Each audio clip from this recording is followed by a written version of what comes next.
Ora, viva, boa noite, seja bem-vindo ao Jornal de Noite aqui na FTV.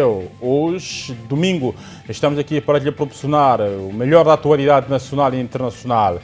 E para já vamos à notícia que marca a atualidade a nível nacional.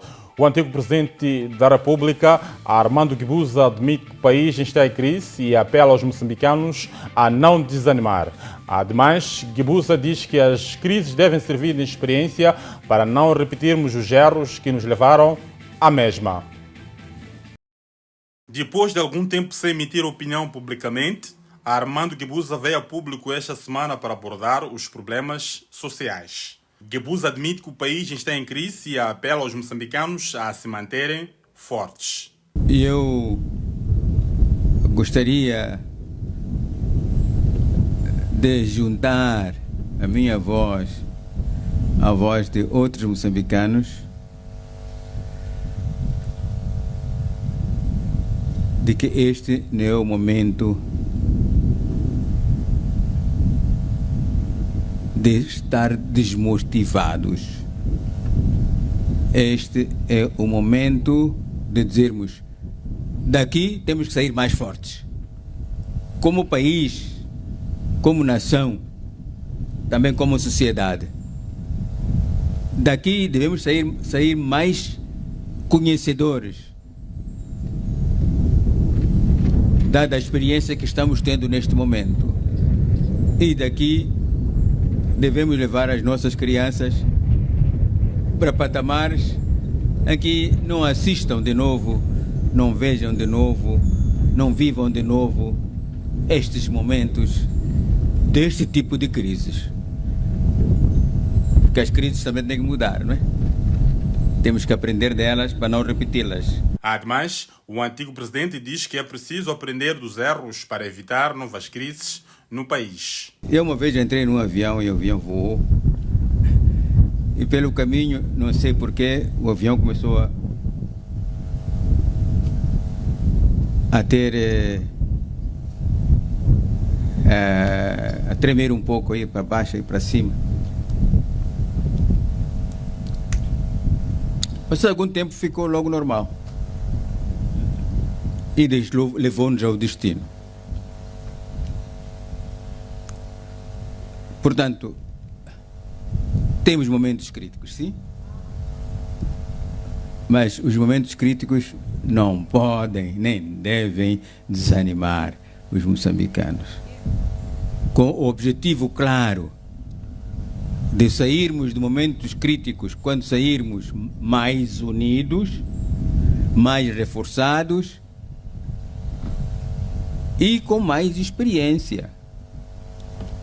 Experiência não é ouvir somente a experiência dos outros. Também devemos ouvir as nossas experiências. Mas experiência não é apenas ouvir experiências. A experiência deve transformar-se em lições de vida. Devemos aprender delas para melhorar e para evitarmos novas crises. As declarações do antigo presidente da República surgem numa altura em que o país vive uma crise pós-eleitoral. O Secretariado Técnico de Administração Eleitoral mandou fazer o levantamento de todos os casos de ilícitos eleitorais praticados e comprovados nas 6ª eleições autárquicas e os nomes dos envolvidos para a responsabilização dos infratores. Segundo a informação publicada pelo Jornal Nacional, o STAI Central exige que as suas direções façam levantamento e reportem os ilícitos eleitorais tipificados na lei eleitoral. Para além dos factos, o gabinete do diretor-geral do STAI, Lolo Correia, quer que sejam indicados os nomes e funções, quer de funcionários, quer de agentes de Estado afetos ao STAI ao nível provincial e distrital e membros das mesas de voto, que tenham praticado ilícitos eleitorais que constituem infrações disciplinares. De acordo com a instrução, a informação deveria ter sido enviada à Direção-Geral do STAI até 30 de novembro. Esta medida, segundo o porta-voz do STAI, Regina Matzinho, surge depois do Conselho Constitucional ter confirmado que houve sim ilícitos eleitorais nas eleições autárquicas de 11 de outubro.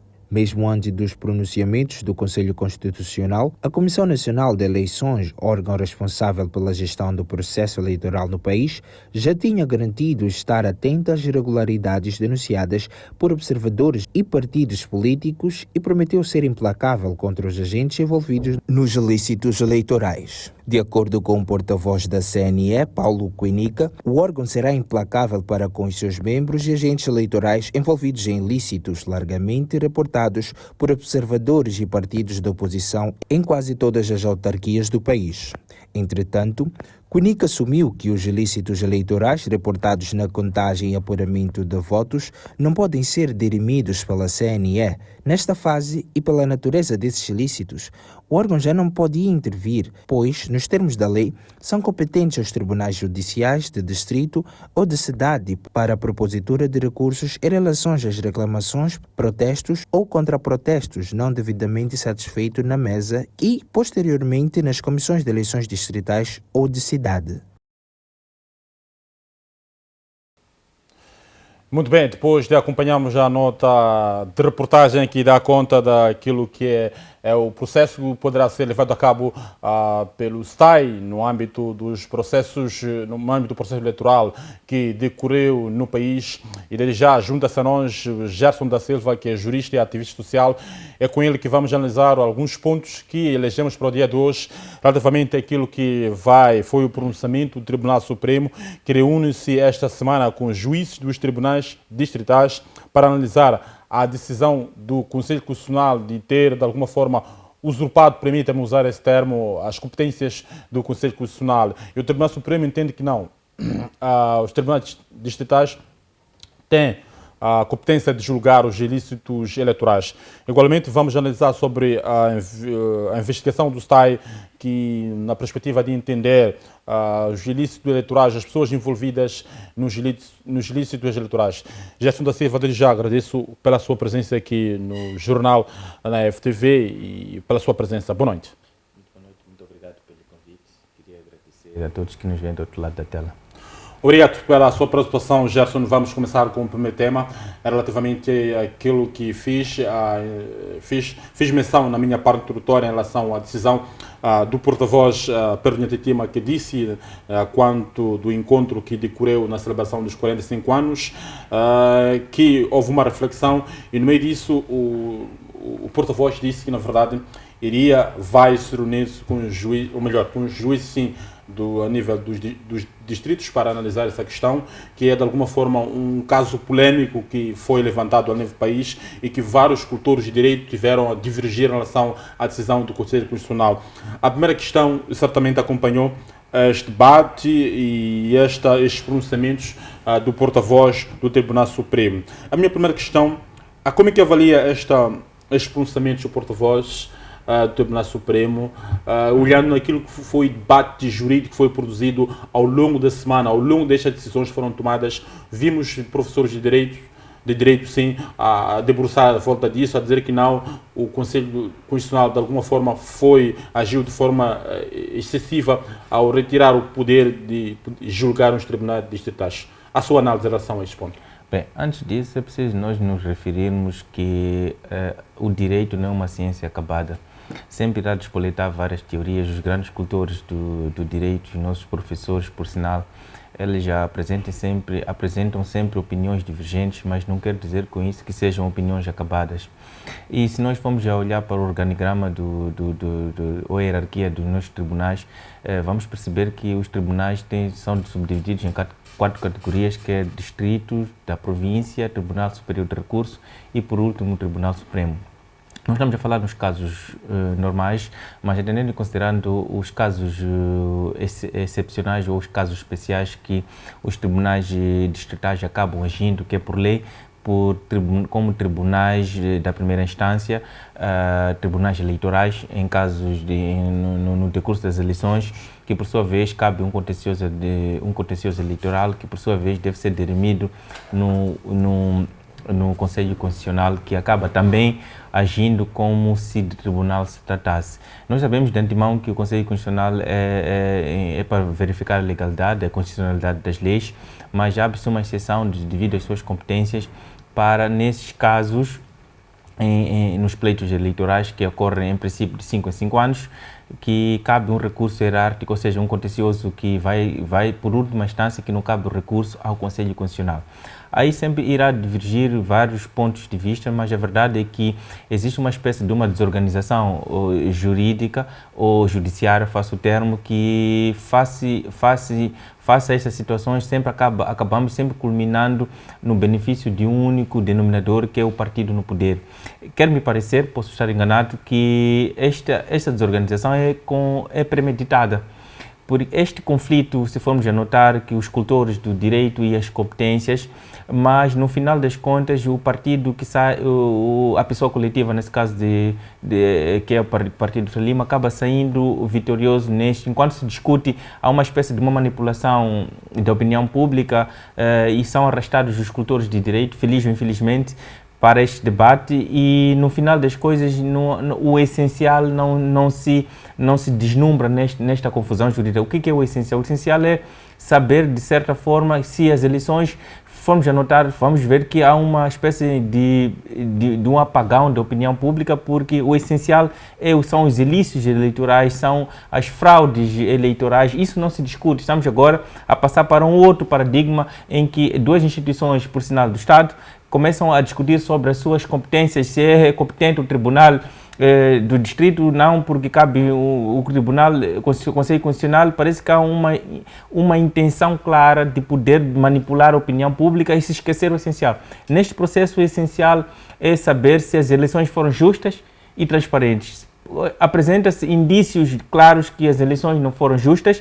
O que tinha que acontecer era ver que a justiça fosse reposta, mas parece que nós passamos de um estágio para outro, esquecemos a essência.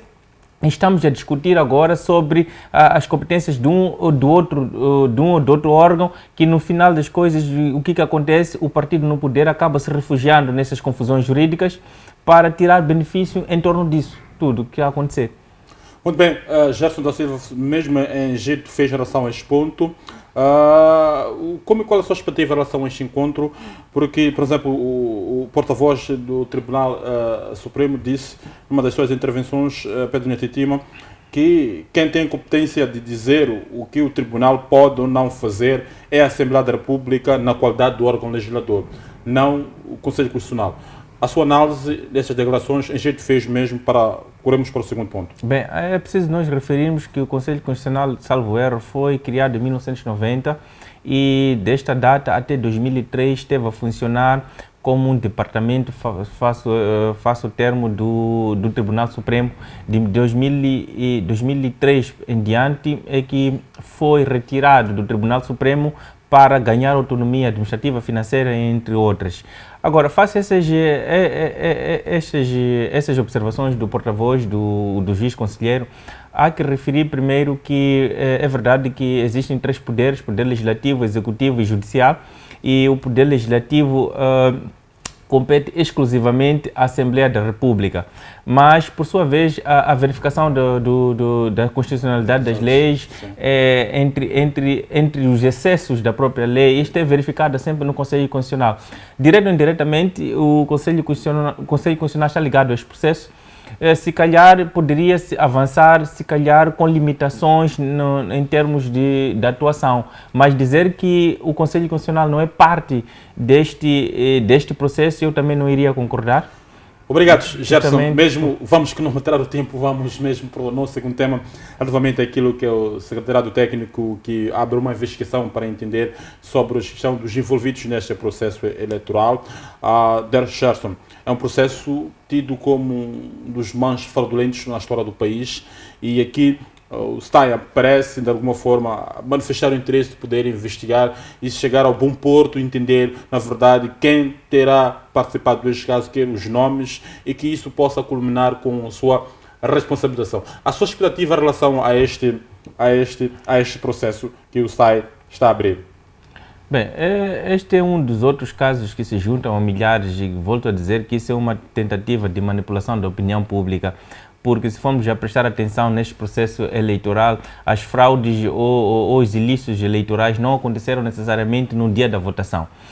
Foi um processo muito bem organizado, desde a altura do recenseamento, à altura da distribuição dos bilhetes de voto, a não assinatura das atas, que culminou, se calhar, com a vitória de um ou de outro partido, o desaparecimento das urnas, e hoje o STAI não pode aparecer a tentar fazer-nos perceber que está preocupado com este processo, como se fosse parte isenta deste processo criminal eleitoral que se vive neste país. Pelo contrário, o STAI é um órgão ou um dos órgãos que promove esta situação. As razões só eles sabem porquê, mas quer-me parecer que isto tudo está ligado ao sistema judiciário que foi montado neste país, que visa essencialmente, exclusivamente, a proteger o partido no poder. Se formos a prestar atenção, diante de todos esses ilícitos eleitorais, quem saiu vitorioso nisso tudo foi o Partido Frelimo. E se formos a prestar atenção, o secretariado ou o diretor-geral do STAI, ele vem pela confiança política.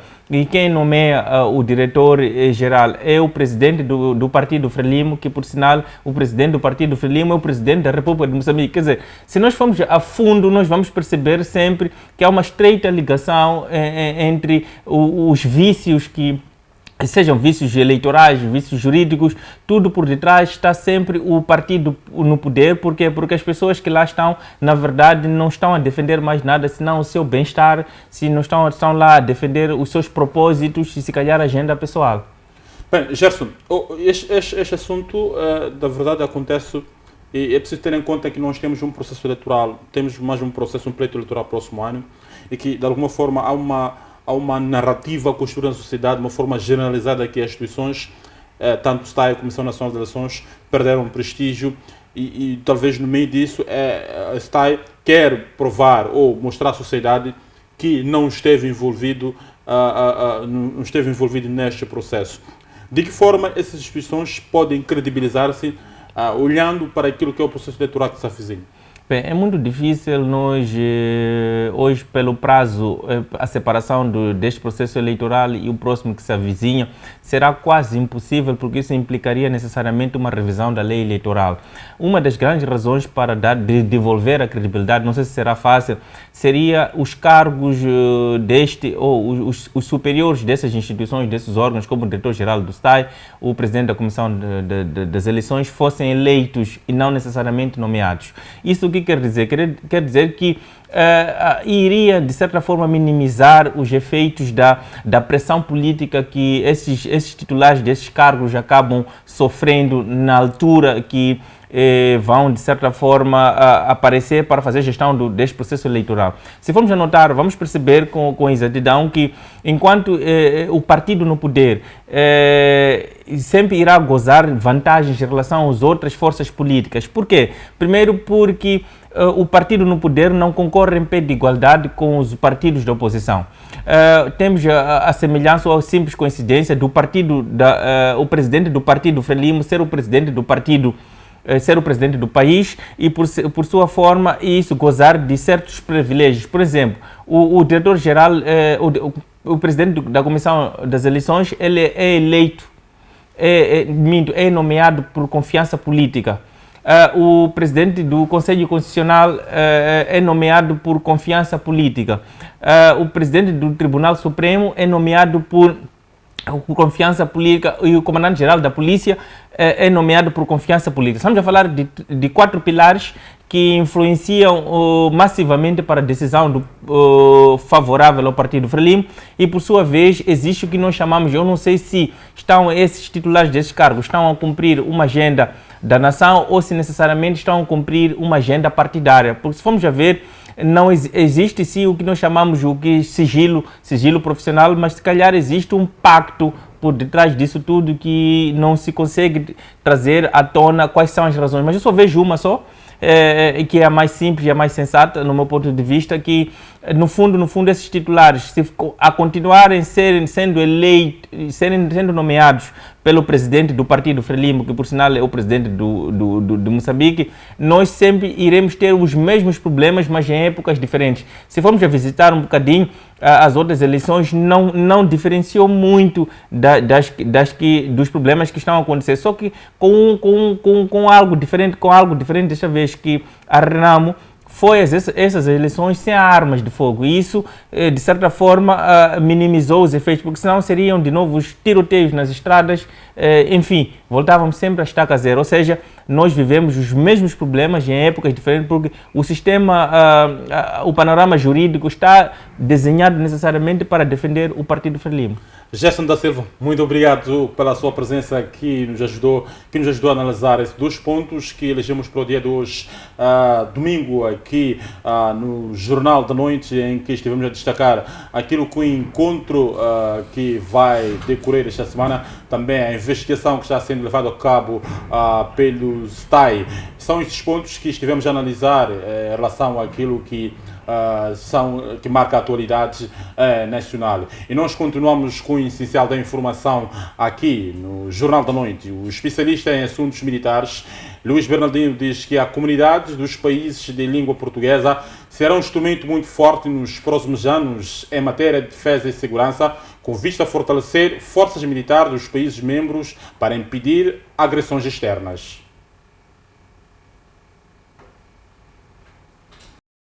Falando no âmbito do lançamento do livro que aborda os 25 anos da comunidade dos países da língua portuguesa, o especialista em assuntos militares, Luís Bernardino, revelou que a CPLP vai apostar em matéria de defesa e segurança com o objetivo de capacitar as forças militares dos países membros da CPLP no âmbito do combate ao terrorismo. A palavra fundamental nesta dinâmica é a palavra da cooperação, mais do que a proteção. Portanto, a CPLP é e será nos próximos anos um instrumento muito forte de cooperação na área da defesa, permitindo que as Forças Armadas de vários países sejam efetivamente melhores, em termos de mais operacionalidade, mais conhecimento, mais experiência em termos dos vários domínios de ação, mas que não é um instrumento de hard power. Portanto, não estou a ver a CPLP como um instrumento em que possa interferir no conflito e ter, de certa forma, um impacto em termos da segurança. Por outro lado, o nosso entrevistado fez saber que a CPLP está a criar um núcleo de estratégias com destaque para a cooperação e formação. Já está, por exemplo, neste caso, a tratar ou a construir-se uma célula CIMIC, portanto, que é preparar militares para trabalhar na relação civil-militar no quadro das operações de paz e, portanto, é um princípio em que, de certa forma, haverá um instrumento que pode ajudar a CPLP a estar um bocadinho mais perto da área da resolução de conflitos e, portanto, é por aí que a CPLP vai construir uma estratégia, aproximar-se às organizações regionais africanas, por exemplo, é outra área que é muito importante, porque a CPLP não é uma organização que vive no mundo sozinho.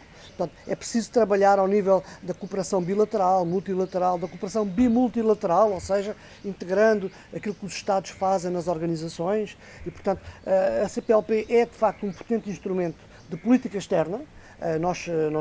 Não importa não esquecer que o português é a língua oficial da SADC, é a língua oficial na União Africana, é a língua oficial nas Nações Unidas e, portanto, há aqui um espaço muito grande que a CPLP ocupa e que tem ocupado, principalmente ao nível da diplomacia internacional, de participar e de fazer passar a mensagem dos problemas, das dificuldades e no sentido também de contribuir um bocadinho para criar esta noção do conjunto, do integrado ao nível da língua. E a CPLP é essa organização. Não queremos mais, queremos mais. Queremos que faça melhor e mais perto da sociedade, sim. Em relação ao terrorismo em Cabo Delgado, o especialista diz que o país precisa conjugar vários fatores para fazer face ao fenómeno. Penso que Moçambique tem que fazer um esforço, que é capacitar-se ao nível da parte de intelligence para poder ter melhor informação, para poder atuar da outra parte. Ou seja, não adianta ter um mecanismo de resposta com forças armadas muito desenvolvidas, e as forças armadas de Moçambique são de facto forças armadas que têm já um crescimento efetivo nestes últimos anos e, portanto, têm alguma capacidade para intervir, mas se não tiver informação a montante que nos diga exatamente o que é que se passa, onde é que estão, quantos é que são, o que é que vão fazer, esse mecanismo de intervenção não tem efeito. Portanto, é preciso pensar que o combate ao terrorismo é um combate que se faz com estes dois pilares. Uma área da recolha de informação e da análise de informação. Por sistemas eletrónicos, tem que se investir nos UAVs, investir nos satélites, investir na parte da cybercriminalidade, do cyberterrorismo. Neste momento, O país conta com o apoio de Angola, o único membro da CPLP que se encontra no teatro operacional na Zona Norte. O presidente do Partido Revolução Democrática de Moçambique, Vitano Cingano, acusa o Sufumad de vender a liderança da Renamo, distanciando-se dos ideais do saudoso Afonso Lhakama. O líder do Partido Revolução Democrática, Vitano Cingano, falava durante a conferência de imprensa na cidade da Beira, capital da província de Sofala. Estou muito preocupado com os irmãos Muxanga. Venceram. Venâncio venceu. Manuel da Luz venceu. Val venceu. O que está a acontecer aqui? É a história, irmão, que nós estudamos na terceira classe. O pai come cinza. O Sufo Mamad está a viver a história do pai come cinza em casa, enquanto o bote de mel está escondido no mato. É para significar que o Sufo Mamad, continuando presidente da Renamo, vai vendendo a história. Eu, por acaso, vi vídeo que me mandaram que estava Casa Banana. Eu não sou capulano. Que capulano? O Sufo Mamad é cueca de Jacinto Nunes. Ele usa quando quer. Estou a dizer. Sim. Pergunte ao Sufo Mamad onde ele esteve no dia 23, um dia antes da divulgação das eleições. Chegou que hora em casa? Chegou 16 horas em casa, 17, 19 saiu. Com quem foi se encontrar? Eu estou a dizer. Enquanto o Sufo Mamad me procura para me matar, eu lhe encontrou dia após dia. Sem dinheiro. Com quem estava? Eu não quero falar. Ele vai dizer com quem estava. Se desmentir, me chame aqui ao lado. Para eu dizer com quem estava, aqui hora saiu. Com quem estava a beber. Não pode o Sufo Mamad atrapalhar pessoas que estão a caçar o seu tempo. E, lamentavelmente, eu não falo com o Finanço Mundial, não falo com nenhum, né? Mas o que me admira é o seguinte: induzidos são os deputados da Renamo a falar coisa na qual não tem informação real dos líderes que carregam. O Conselho Constitucional tem 2 vogais da Renamo. Mas, senhores jornalistas, aprovaram. Foi aprovado o acórdão por unanimidade. O que significa legitimaram o roubo. Repito, legitimaram o roubo em nome de eleições livre, transparente e justa. Mas ontem, da Alemanha, do Brasil, recebi vídeo. O engenheiro Magomis, membro da Comissão Política Nacional, expressou-se na Assembleia da República, ao responder valor, a dizer o seguinte: os 2 conselheiros representantes da Renamo no CC, Conselho Constitucional, votaram por decisões próprias. É pura mentira. O Magomis não sabe. Aqueles 2 foram orientados com o Sufo Mamad para aprovar o acórdão. Por outro lado, Cingano vincou que... E esses mantêm. O ministro da Indústria e Comércio diz que o governo continuará a trabalhar para garantir a comercialização de cereais para que possa gerar mais oportunidade de emprego.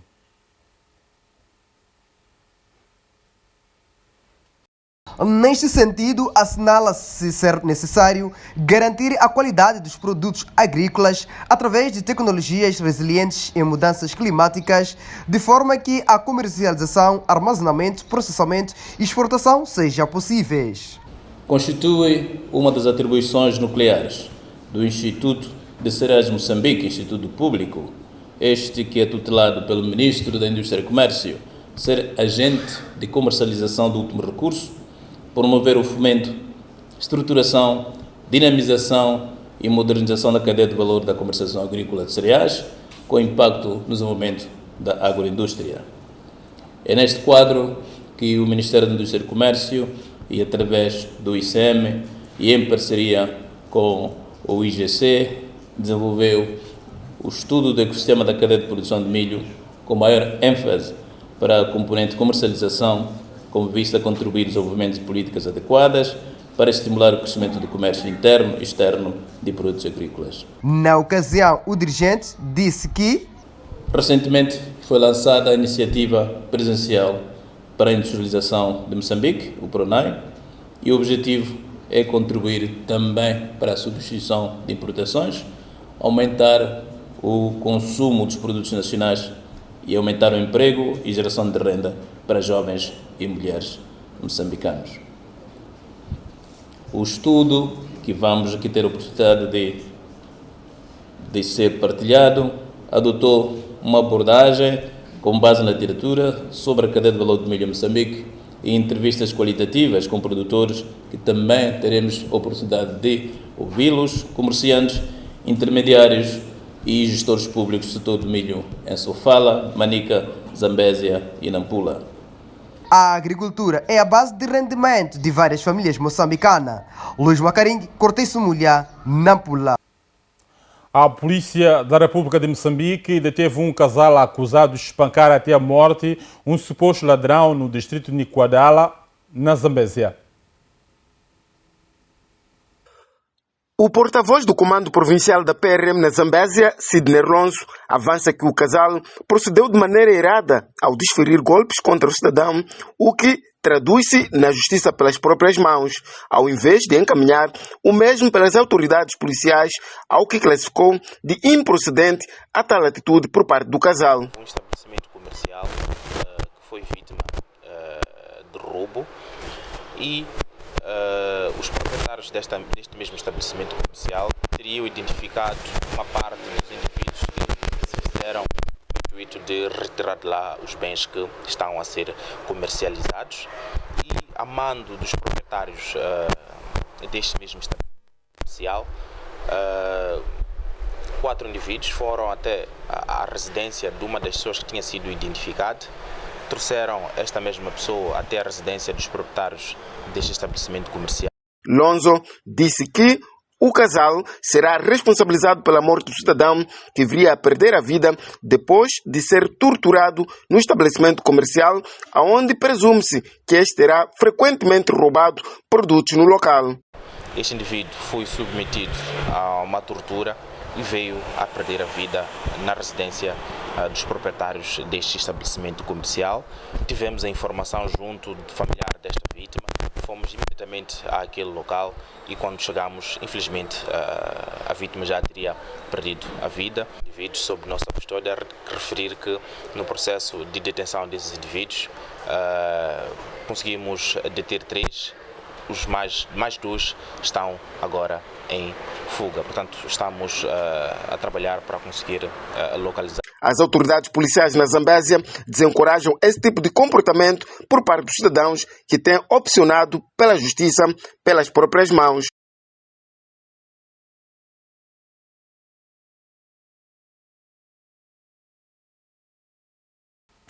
O setor da pecuária e a Inspeção Nacional de Atividades Econômicas de Inhambane apreenderam e destruíram ovos supostamente contaminados pelo vírus influenza aviária.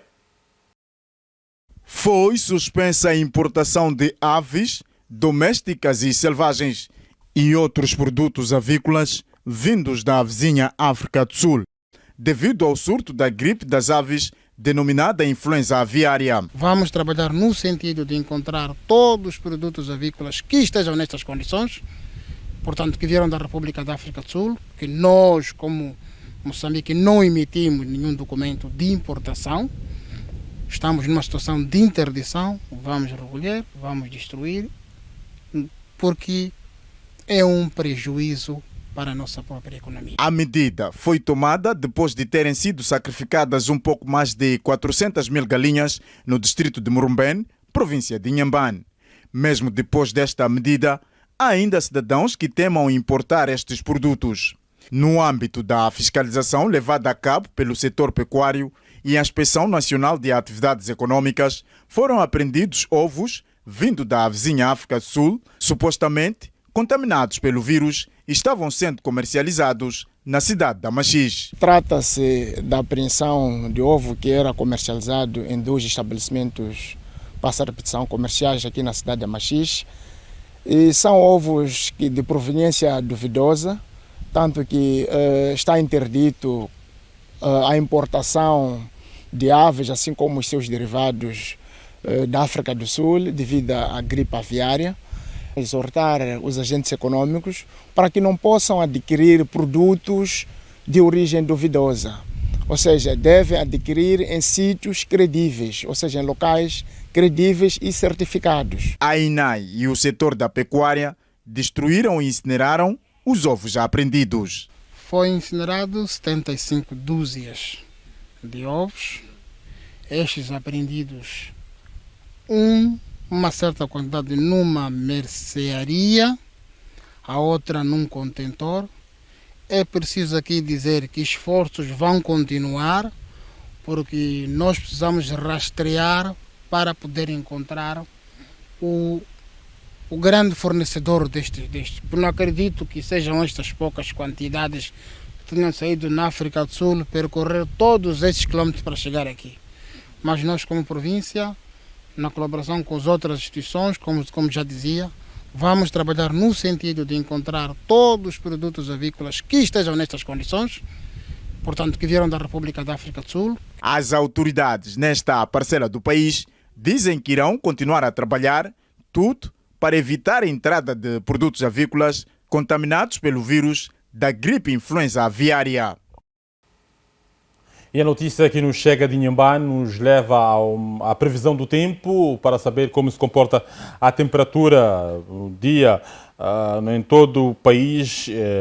E vamos começar com a zona norte do país e vamos destacar exatamente a cidade de Nampula, sim. Está com máxima 33, a mínima 18, Lixinga, a máxima de 28, a mínima 15, Pemba, a máxima de 28, a mínima 24. E vamos para a zona centro do país. Começamos com a cidade de Beira, a máxima 28, a mínima 21, Chimoio, a máxima 28, a mínima 15, Tete, a cidade mais quente com a máxima de 37 e a mínima 21, Quilmane 32 graus, a mínima 19, Zona Sul do país, a máxima, vamos acompanhar agora para a Zona Sul do país, estivemos a acompanhar para a Zona Centro do país, onde estivemos a destacar as temperaturas altas, e para já vamos para a Zona Sul do país, assim que é Maputo, máxima de 31, a mínima 19, Xaixai, a máxima de 31, a mínima 20, Inhambane, a máxima de 39, a cidade mais quente com a mínima 23. E agora vamos à taxa de câmbio para saber a tendência da moeda estrangeira a nível nacional e começamos com o dólar, que a compra está 63,25, a venda está 64,52, Rand está 3,68 e a compra está 3,45, euro está a 64,80, venda 70,18, libra está com 79,19 e venda 81,50, sim. Estivemos a acompanhar a taxa do câmbio do dia e para já vamos a uma breve pausa, voltamos dentro do instante com a página internacional. Não sai daí. Até já.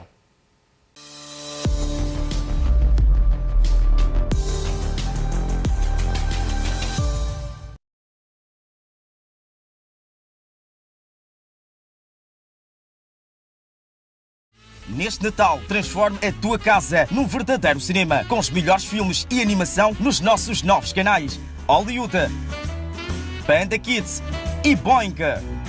Dê um salto para o pacote seguinte, recarregue nova mensal e assista básico. Do básico mensal, assista clássico. Do clássico mensal, ganhe 5 dias grátis do mesmo pacote. TMT, o mundo digital em sua casa.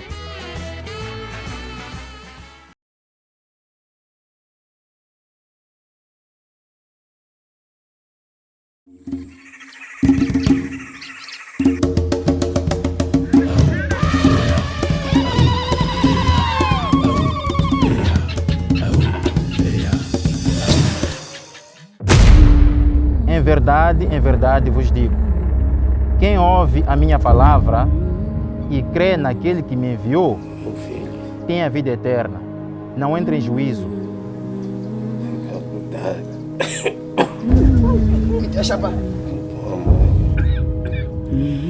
Mas passou da morte para a vida. Amém. Pai, afinal não vamos à missa? Não vou. Aquilo ali roubou minha sorte. Minha sorte.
Estamos de volta com o Jornal da Noite, hoje, dia 3 de dezembro de 2023. E para já vamos à página internacional. A Presidente da Comissão Europeia anunciou um investimento de mais de 2 milhões de euros nos próximos 2 anos na Cimeira das Mudanças Climáticas. No terceiro dia da Conferência das Nações Unidas sobre as Alterações Climáticas, 118 países comprometeram-se a triplicar a capacidade de energias renováveis e duplicar a quantidade de eficiência energética até 2030. Entre os signatários estão os Estados Unidos, o Canadá, o Japão e a União Europeia. Entre os ausentes, a China, a Índia e a Rússia. Os 27 vão investir mais de 2 mil milhões de euros nos próximos 2 anos para apoiar a transição energética. Temos de implementar mais energias renováveis e utilizar menos energia para produzir os produtos e serviços de que necessitamos. As fontes de energias mais baratas do mundo são as renováveis, declarou Ursula von der Leyen, presidente da Comissão Europeia. A presidência da COP28 anunciou que 50 empresas do setor do petróleo e do gás comprometeram-se a descarbonizar as operações de produção até 2050. Também neste sábado, 123 países assinaram a Declaração sobre o Clima e Saúde, que não menciona a necessidade de acabar com os combustíveis fósseis. São metas insuficientes para os grupos ambientalistas. O governo do Hamas diz que mais de 240 pessoas foram mortas desde que a trégua terminou na passada sexta-feira. E os combates já recomeçaram. Os residentes de Khan Younis, no sul da faixa de Gaza, sofreram este sábado o mais pesado bombardeamento desde o início da guerra. Muitos dos civis que fugiram do norte no início do conflito estão agora refugiados nesta cidade do sul, que alberga um enorme campo de refugiados. Entretanto, as forças de defesa de Israel confirmaram mais de 400 ataques em toda a faixa de Gaza nas primeiras 24 horas no reinício dos combates. Mas os bombardeamentos israelitas não se limitam ao sul. No centro da faixa de Gaza, pelo menos 9 pessoas foram mortas, incluindo 3 crianças, quando uma casa foi atingida por um ataque. Segundo o governo do Hamas, mais de 240 pessoas foram mortas desde que a pausa nas hostilidades terminou, na sexta-feira, e os combates recomeçaram. No plano diplomático, o governo de Israel ordenou a retirada da delegação que enviou ao Catar para negociar através de mediação das autoridades locais do Egito e dos Estados Unidos. A decisão foi justificada com o facto das negociações com o Hamas terem chegado a um beco sem saída. Com a notícia da página internacional, nos leva a colocar o ponto final da presente edição, com a promessa de voltarmos na próxima edição, se assim justificar. A todos que nos acompanharam, um feliz domingo. Até a próxima. Boa noite.